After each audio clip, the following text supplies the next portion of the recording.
NewsX World. Let's take a look at some of the top stories.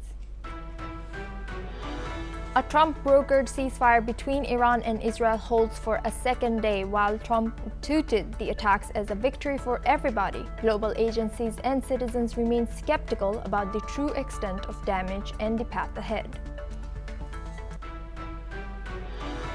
7 Israeli soldiers have been killed in a single blast in southern Gaza, according to media reports. Meanwhile, life in Israel is returning back to normal after a ceasefire with Iran, with schools reopening and citizens celebrating relative calm. Greek Prime Minister Kyriakos Mitsotakis has urged all NATO members to meet the defense spending target to avoid free riding as the alliance moves towards a 5% GDP goal. Meanwhile, Spain vows defense commitment below 5% expects no penalty. Germany and 15 EU countries are demanding tighter price controls on the 2027 EU carbon market to avoid burning consumers. Meanwhile, Russia's Medvedev called the EU an enemy and warned against Ukraine joining the bloc.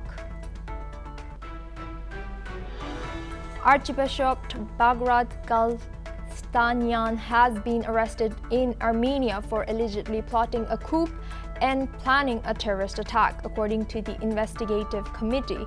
Prime Minister Pashinyan praised security after a second high-profile government critic was arrested this month. A South Korean court has rejected a request for an arrest warrant against former President Yoon Suk-yeol, according to local news agency. Meanwhile, official comment from the Central Court is still awaited.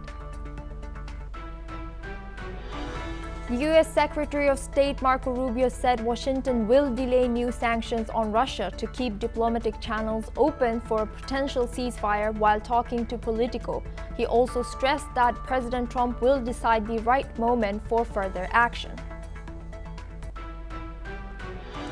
The Kenyan government banned live coverage for anniversary protests against last year's deadly tax demonstrations, drawing condemnation from Amnesty International. Meanwhile, the demonstrations turned violent, with police firing tear gas and at least 10 people hospitalized with gunshot injuries, according to media reports. Now we have a breaking news. Before we head into the discussions, we will bring you the news of an attack at Moscow airport. A 31-year-old tourist from Belarus has been arrested after throwing an 18-month-old boy headfirst to the ground in the arrivals hall of Sheremetyevo airport.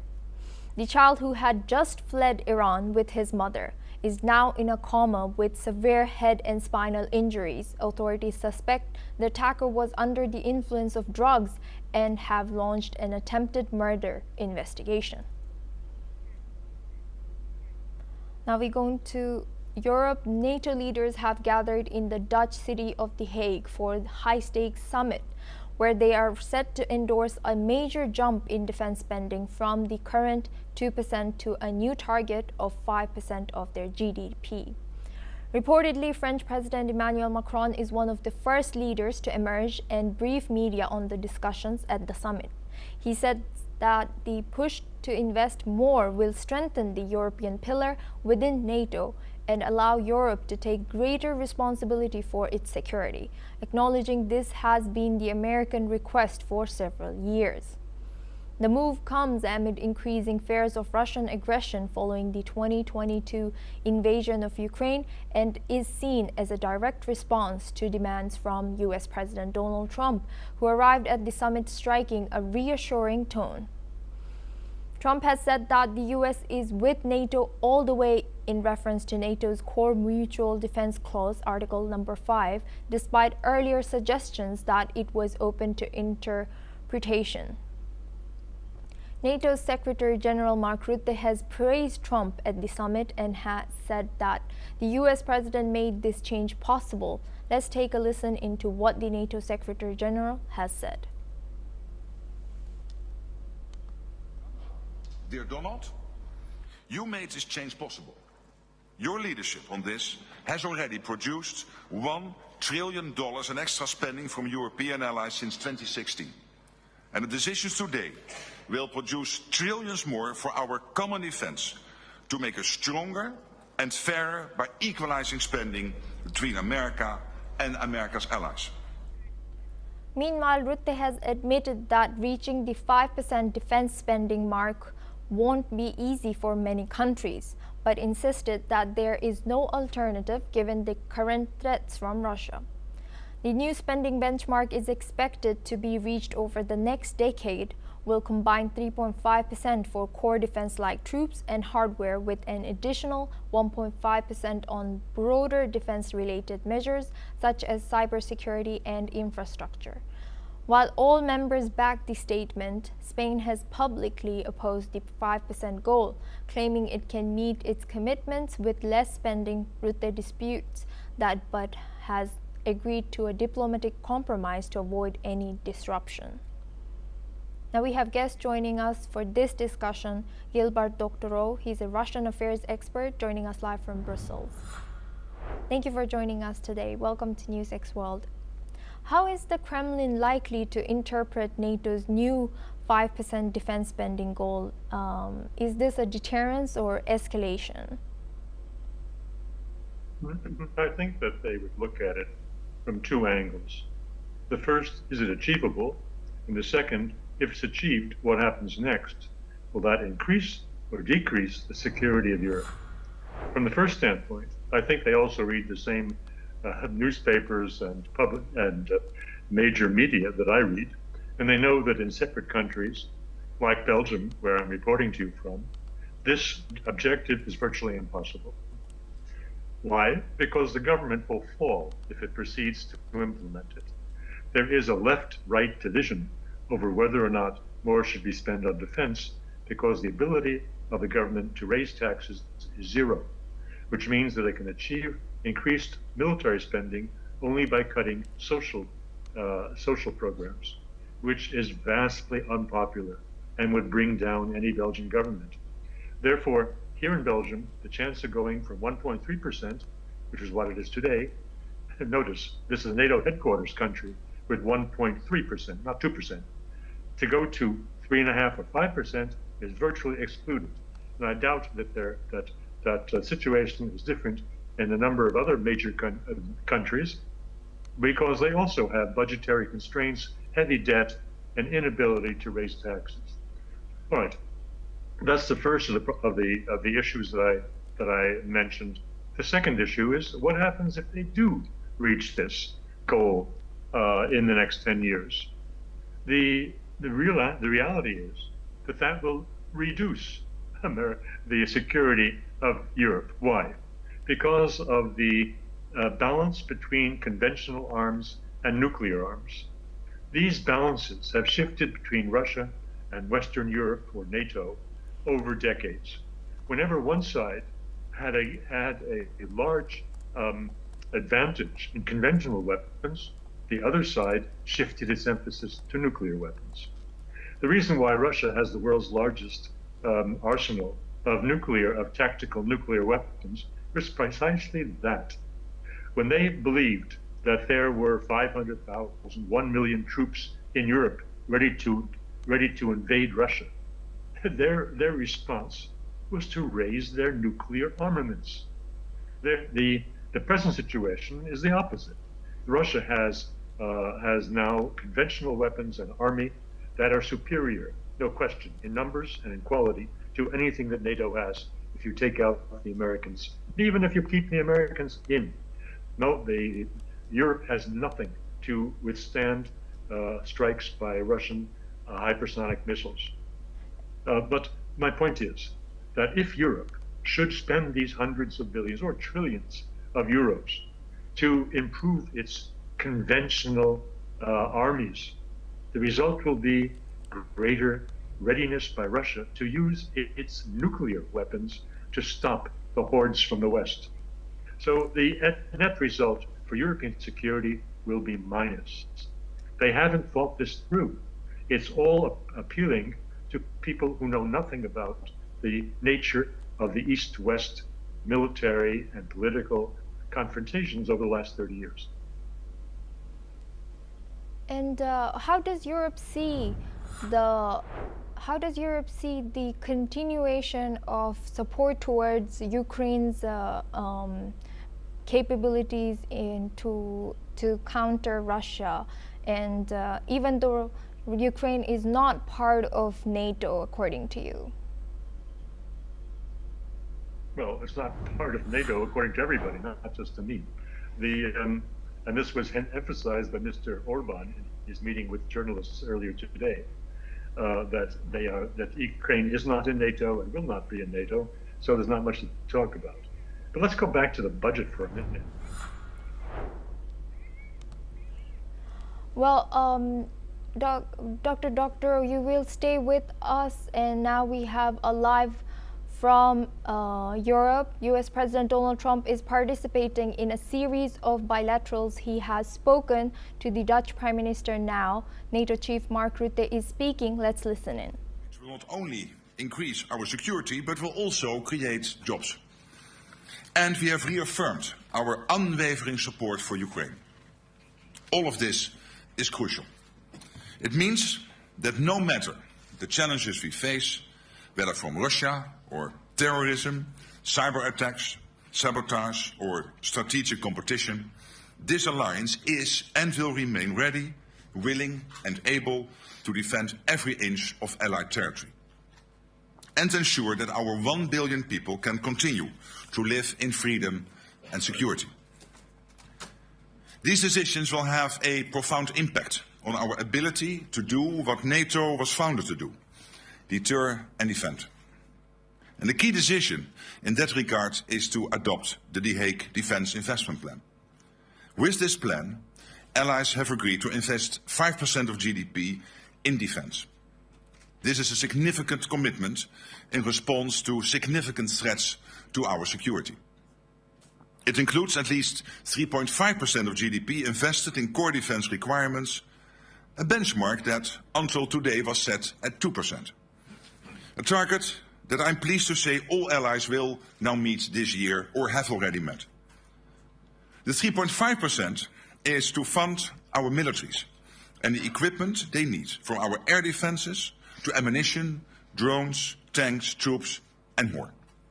In addition to the 3.5% for core defence, the plan includes 1.5% of GDP that will go towards investment that support our defence and security, all to ensure we can effectively deter aggression and defend ourselves and each other should anyone make the mistake of attacking. Allies recognize the severity of the threats we face, and in response they have come together to agree an ambitious but essential new defence spending commitment. Our decisions today show, from the Mediterranean to the Arctic, from the west coast of North America to our eastern flank, all allies are united in understanding that we need to step up to stay safe, and they are acting on it. President Trump has been clear. America is committed to NATO. He affirmed that again today in no uncertain terms. At the same time, he made clear that America expects European allies and Canada to contribute more. And that is exactly what we see them doing.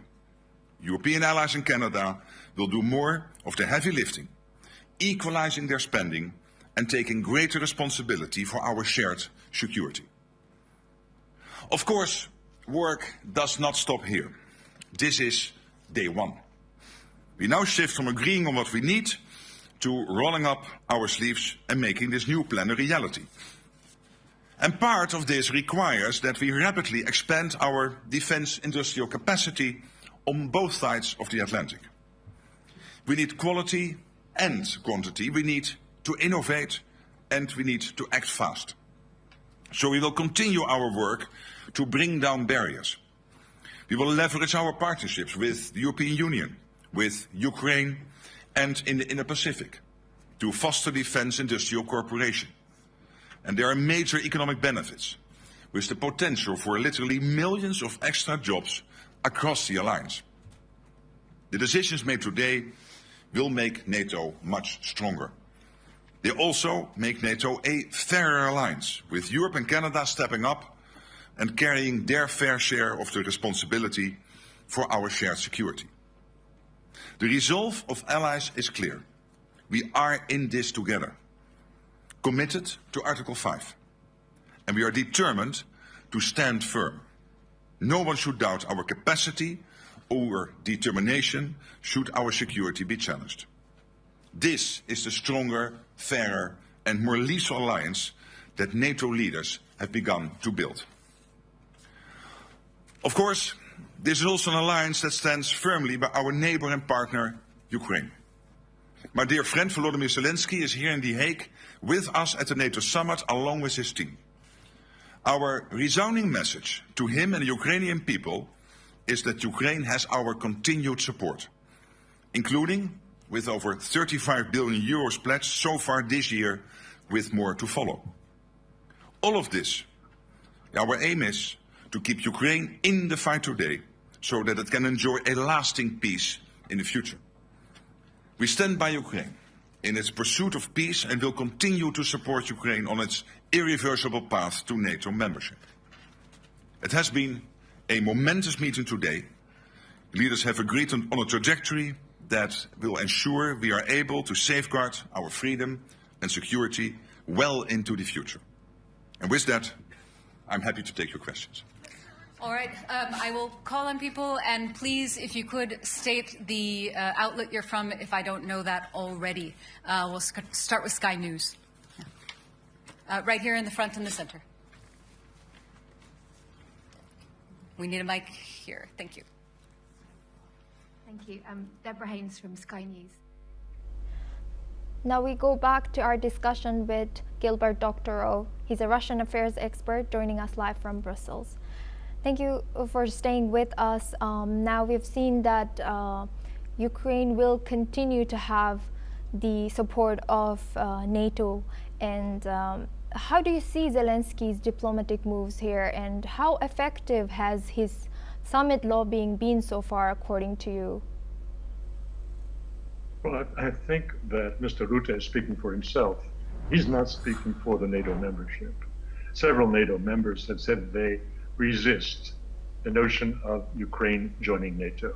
Now, standing members of the United States, Mr. Trump does not want Ukraine in NATO.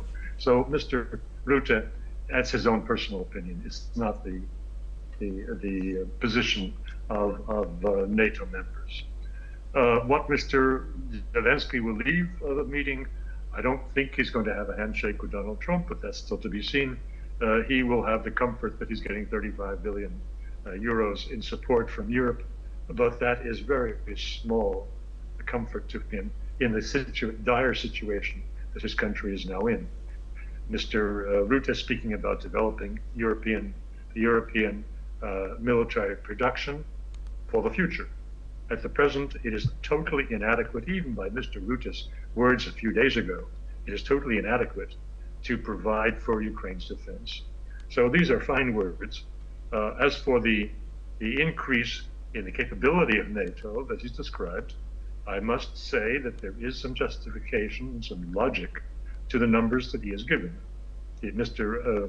Rutte was speaking about the 3.5% basic contribution, plus additional infrastructure contributions that are deemed to contribute to defense. Well, the 3.5% figure, where does that come from? I can tell you.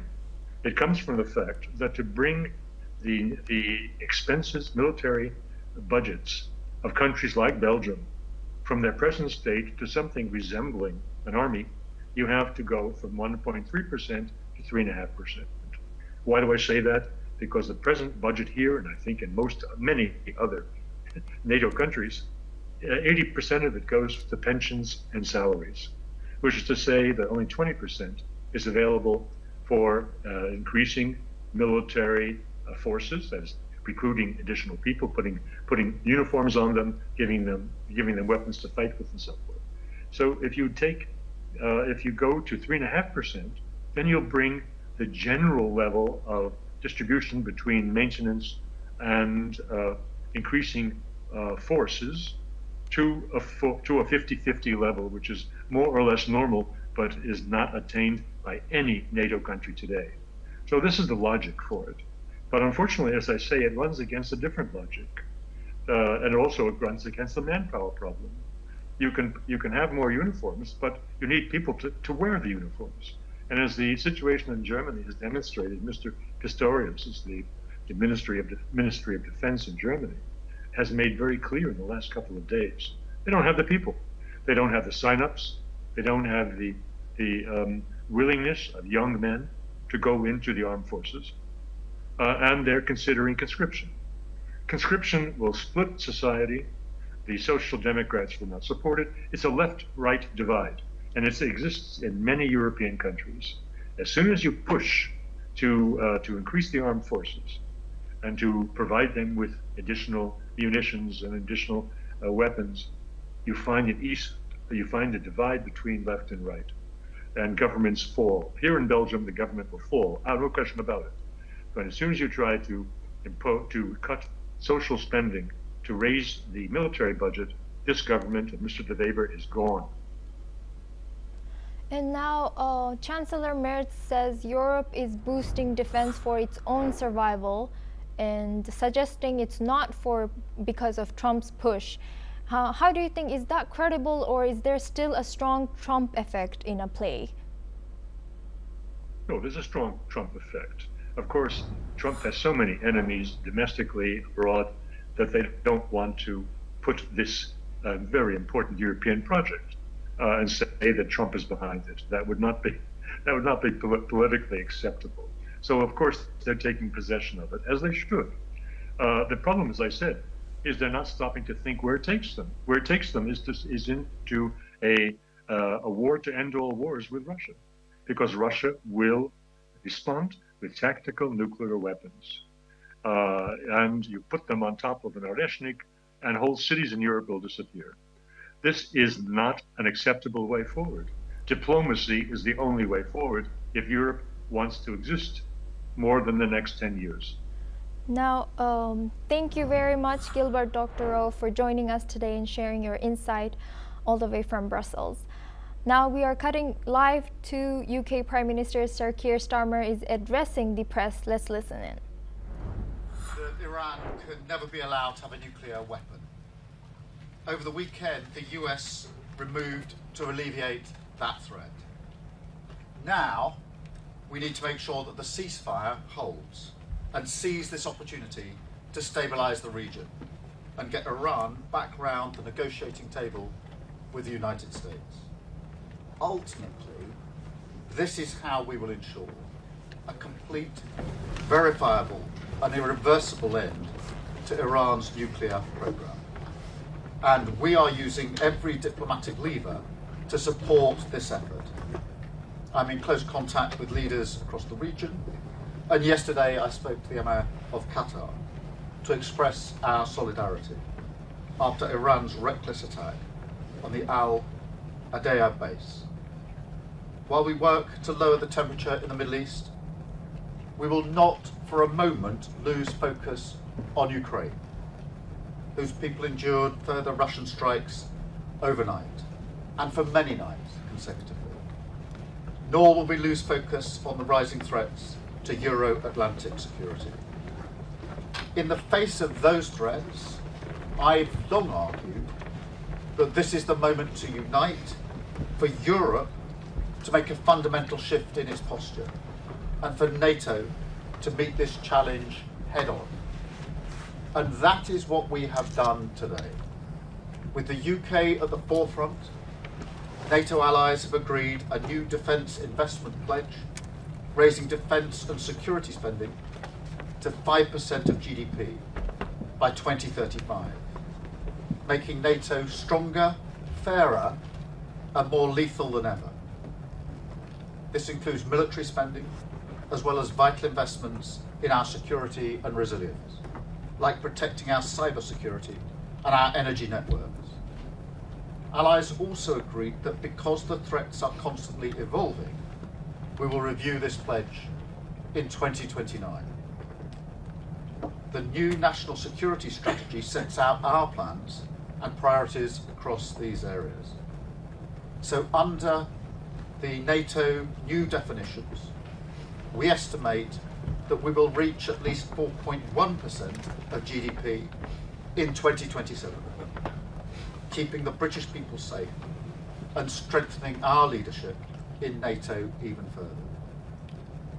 This summit has sent a decisive message to aggressors, and that must be matched by our commitment to Ukraine. And that's why I've announced this week that the UK is providing hundreds more air defence missiles to protect the Ukrainian people, paid for not by the British taxpayer, but with money from frozen Russian assets. Last year, NATO allies pledged 40 billion euros of military aid for Ukraine. This year, Europe, Canada, and our Indo-Pacific partners will match that 40 billion commitment euros again for 2025. We are no longer just talking about burden sharing, we're delivering it in every area. And now we must seize the opportunity this creates to use this investment as a job-creating machine to renew our country, making working people better off and strengthen our security at the same time. So today, as the latest in a series of new investments, I can announce that we will procure at least 12 F-35A fast jets, and we will make these UK aircraft available to bear nuclear weapons if necessary. Our continuous at-sea deterrent has long been declared to NATO alliance. And with this announcement, we're going further in response to growing nuclear threats. It marks the return of the RAF to nuclear deterrence for the first time in 3 decades, representing the biggest strengthening of our deterrence posture in a generation. And it will support no less than 20,000 jobs across the United Kingdom. Our commitment to NATO is unshakable, and so is our determination that greater security for our country must go hand in hand with better lives for working people. Thank you. And now I will take some questions from the media, and I think I'm starting with Beth. Thank you. Prime Minister, you say that you will not lose focus on Ukraine, but there's no condom. Well, that's all we have time for. We will continue to bring more news updates from around the world.